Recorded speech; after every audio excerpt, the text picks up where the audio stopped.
Oke, nah satu lagi yang penting adalah kalian pasti pernah mendengar kata oksidasi, reduksi, hasil oksidasi, hasil reduksi, oksidator, reduktor. Nah, kita akan pelajari itu ya. Jadi tadi berikutnya kita akan mempelajari ini ya. Ada yang disebut dengan reduksi, ada yang disebut dengan oksidasi, ada yang disebut juga sebagai Mister malas nulis.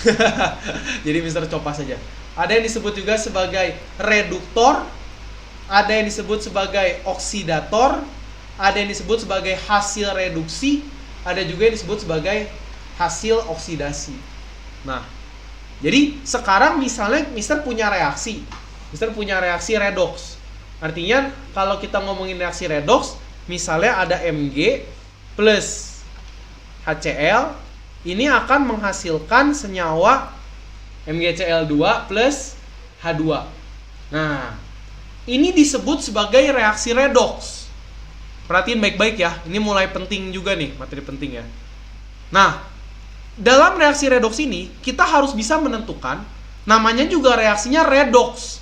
Artinya ada yang reduksi, ada yang oksidasi, ada yang menjadi reduktor, oksidator, hasil reduksi, dan hasil oksidasi. Bagaimana kita menentukan siapa yang reduksi, siapa yang oksidasi? Nah, disinilah Bilox atau pengetahuan kita tentang Bilox yang tadi Mr. PR kan cukup banyak itu dipakai. Dimana kita ingat bahwa yang disebut reduksi itu yang Biloxnya mengalami penurunan Bilox. Yang disebut oksidasi adalah atom yang mengalami kenaikan Bilox. Maka kita harus mengecek Bilox mana saja yang turun dan Bilox mana saja yang naik. Dari sini udah kelihatan nih, Mg. Mg itu adalah berdiri sendiri. Senyawa yang berdiri sendiri, Biloxnya akan selalu 0. Makanya itu harus sudah hafal guys, harus sudah di luar kepala. H2. H2 ini adalah atom-atom yang sama. Yang H dengan H, Cl dengan Cl, O dengan O. Atom-atom dengan unsur yang sama, itu juga memiliki Bilox 0. Nah, lumayan. Udah dapat 2 Bilox guys. Mg dan H. Udah lumayan dapat 2 Bilox. Kemudian kita harus melihat Bilox dari HCl. HCl ini jelas H itu plus 1, Cl itu min 1.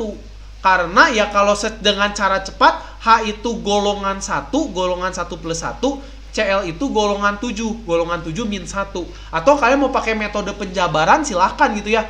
H ditambah Cl sama dengan 0. Terus H itu pasti 1 ya Mister ya. Ya, hanya 1 ditambah Cl sama dengan 0. Otomatis Cl-nya satunya pindah ke kanan jadi negatif 1. Boleh. Buat yang pemula mungkin nggak apa-apa gitu ya pakai cara itu. Nah, begitu juga dengan mencari Bilox dari MgCl2. MgCl2 ini Mg itu golongan 2. Golongan 2 pasti plus 2. Cl itu golongan 7, maka dia min 1 gitu. Nah, atau ya silakan juga kalau kalian mau pakai teknik Mg, ya kalau Mister sih pakai pemecahan ion ya. Mg2 plus ditambah Cl minus kan. Mg2 plus tambah Cl minus. Karena Mg-nya 2 plus, Biloxnya plus 2. Karena Cl-nya min 1, Biloxnya min 1. Ini pakai metode pemecahan ion gitu ya. Tetap aja mau pakai pemecahan ion atau enggak, kalian harus hafal ya Biloxnya gitu ya, plus 2 min 1-nya. Maka sekarang kita lihat, tadi yang disebut dengan reduksi itu terjadi penurunan Bilox. Artinya Biloxnya turun.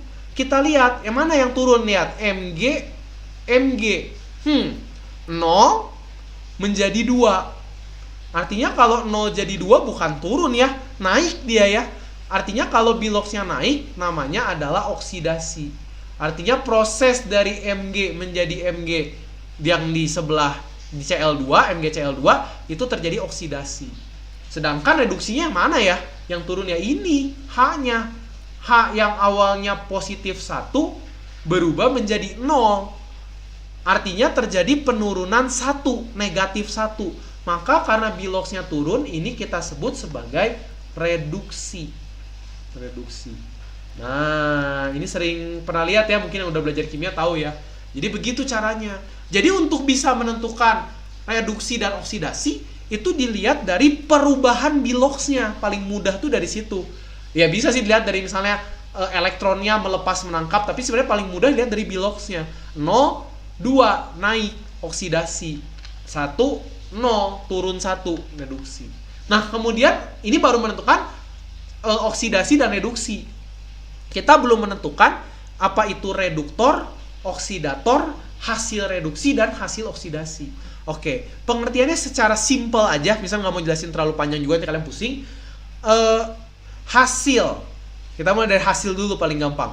Hasil oksidasi itu bisa kita terjemahkan atau kita artikan sebagai zat yang mengalami kenaikan bilangan oksidasi. Artinya zat yang mengalami peningkatan bilangan oksidasi.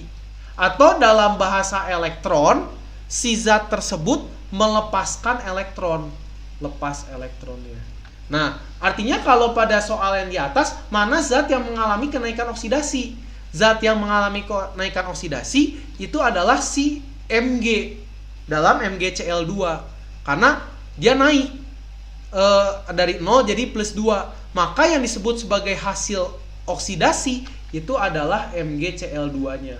Jadi MgCl2 di sini sebagai hasil oksidasi. Nah, Mister, kalau dalam konteks melepaskan elektron gimana? Jelas, awalnya dia netral.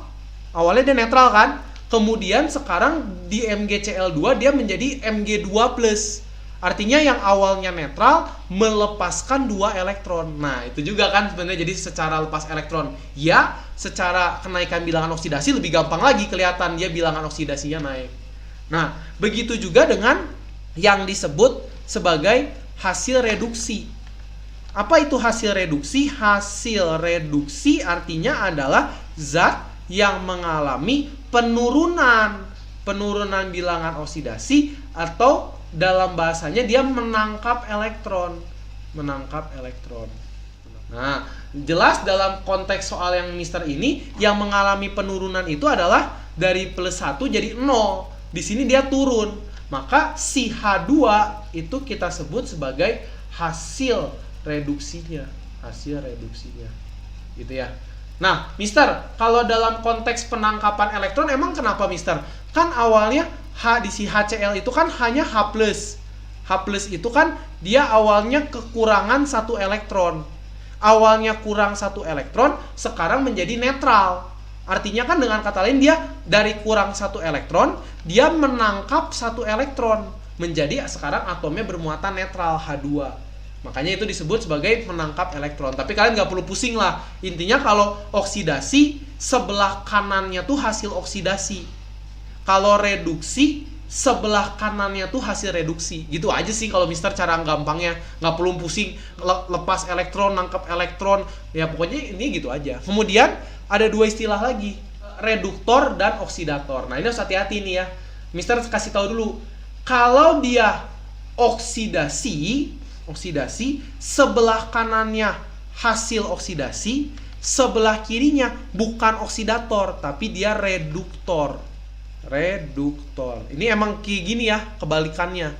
Kalau yang reduksi, sebelah kanannya hasil reduksi, tapi sebelah kirinya adalah oksidatornya. Gitu ya. Jadi ini bukan tipe ya, tapi memang begini dari sananya gitu guys ya. Nah, apa itu reduktor, apa itu oksidator? Itu akan dijelaskan dari secara simpel atau secara mudah. Reduktor itu adalah zat yang menyebabkan terjadinya reduksi, atau bahasanya gampang itu zat yang mengalami oksidasi. Jadi dia tuh kasihan tuh, dia mengalami oksidasi, kenaikan bilangan oksidasi, kenaikan Bilox gitu. Sedangkan oksidator itu adalah zat yang menyebabkan terjadinya oksidasi, atau kita sebut sebagai zat yang mengalami reduksi. Gitu ya. Jadi reduktor itu bukan berarti reduksi. Reduktor itu adalah zat yang menyebabkan terjadinya reduksi. Atau dalam bahasa gampangnya dia mengalami oksidasi. Ya ini kan 0 jadi 2. Dia mengalami oksidasi. Kita sebut dia sebagai reduktor. Sedangkan oksidasi, dia itu menyebabkan terjadinya oksidasi. Oksidator. Makanya ya kita lihat zatnya mengalami reduksi menjadi 0. Ya itu aja sih. Jadi kalau Mister sih daripada pusing-pusing dengan pengertian seperti ini, Mister ambil cara cepatnya. Maka kesimpulannya cara cepatnya daripada pusing-pusing, pokoknya kalau Mister tahu di sini oksidasi, sebelah kanannya itu pasti hasil oksidasi, sebelah kirinya pasti reduktor. Udah selesai gitu kan. Kalau ini reduksi, sebelah kanannya adalah hasil reduksi, sebelah kirinya adalah oksidator. Selesai, udah ngambil gampangnya gitu aja gitu daripada pusing-pusing gitu ya. Kita pikirin gitu pengertiannya. Oke? Nah, seperti itu ya. Maka pada kasus tadi yang Mister contohkan nih ya di atas, tadi ada satu contoh nih ya. Ada satu contoh, kita bisa membuat kesimpulan nih. Nah, ini udah enak nih. Kita udah punya reaksi Zn tambah Cu2+ menghasilkan Zn2+ plus Cu. Maka udah kelihatan nih, dia mengalami oksidasi karena biloxnya naik. Nah, sekarang kita udah tahu tuh kenapa alasannya. Dia disebut reduksi karena mengalami penurunan bilox. Maka hasil oksidasi, hasil oksidasi si Zn. Kemudian yang menjadi reduktor artinya yang ini. Reduktor itu kan yang mengalami oksidasi, dia reduktor. Kemudian reduksi, si Cu ini akan sebagai hasil reduksi. Dan si Cu2 plusnya adalah zat yang mengalami reduksi atau kita sebut sebagai oksidator. Udah selesai guys, gitu doang materinya. Yang perlu kalian perkuat dalam materi ini adalah balik lagi, ya ini kemampuan kalian dalam mencari bilox gitu ya. Dalam mencari bilox itu penting gitu. Nah, itu aja sih sebenarnya. Kalau secara materi sih cukup singkat ya. Materinya tidak terlalu panjang. Sampai sini ada yang mau nanya dulu nggak? Aman nggak guys? Mau drilling soal? Kita drilling soal sedikit tentang bilox, mumpung Mister udah nyiapin soal-soalnya. Kalau disproporsionasi sama penentuan bilox minimum, bilox maksimum ya. Sebenarnya bilox minimum, bilox maksimum itu cuman ada di golongan B ya. Karena di golongan B itu dia punya bermacam-macam bilox. Misalnya Fe ada 2+, ada 3+, nah itu kan dia ada bilox terkecil dan bilox terbesar gitu ya. Mister jarang sih ngebahas ke daerah situ, karena nggak terlalu dibutuhkan juga ya dalam konteks di SMA ini pelajarannya.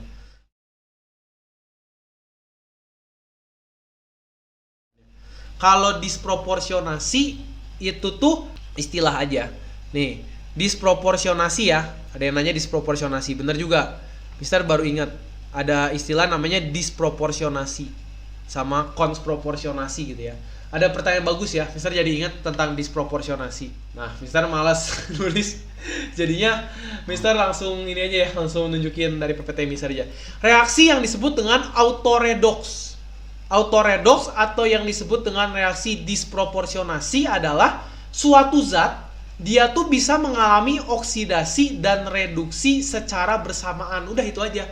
Jadi kalau tadi di konteksnya sebelah sini nih, zat sini mengalami oksidasi, zat sini mengalami reduksi. Tapi kalau pada konteks autoredox atau yang bahasanya adalah disproporsionasi, cuman satu zat dia bisa mengalami reduksi dan bisa mengalami oksidasi.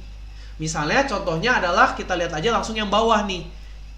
Di sini ada I2, maaf ya ada burem ya. I2 tambah 6 KOH menghasilkan 5 KI, KIO plus 3 H2O. Di mana I2 di sini itu kan adalah unsur yang berdiri sendiri. Dia itu biloxnya 0. Biloxnya 0. Biasa I2, F2, Cl2, H2 biloxnya 0. Unsur yang sama. Kemudian kalau di KI ini bukan KL ya, KI. KI itu pasti bilox I-nya -1 karena K-nya +1, -1. Tapi pada KIO3, ini kalau salah KIO3 ya, KIO3, maka bilox I-nya itu adalah +5. Nah, kalian lihat, ini yang disebut dengan autoredox. Si I ini, I yang di sebelah kiri ini, mengalami reduksi dengan KI, tapi di sisi lain, si I yang di sini juga mengalami yang disebut dengan oksidasi. Ya, itu disebut dengan autoredox. Itu istilah aja sih guys. Kalau misalnya nggak pernah meribetkan yang begini sih. Tapi itu bagus ya pertanyaannya ya. Istilahnya, jadi satu zat bisa mengalami reduksi, bisa mengalami oksidasi. Itu disebut sebagai disproporsionasi atau bahasa kerennya adalah autoredox. Bagus, good question. Good, bagus. Pertanyaan bagus. Mister jadi ingat untuk ngajarin itu ya. Ini sebenarnya buat menyetarakan nih ya materi ini ya, buat menyetarakan. Itu aja sih sebenarnya. Oke, bagus pertanyaannya.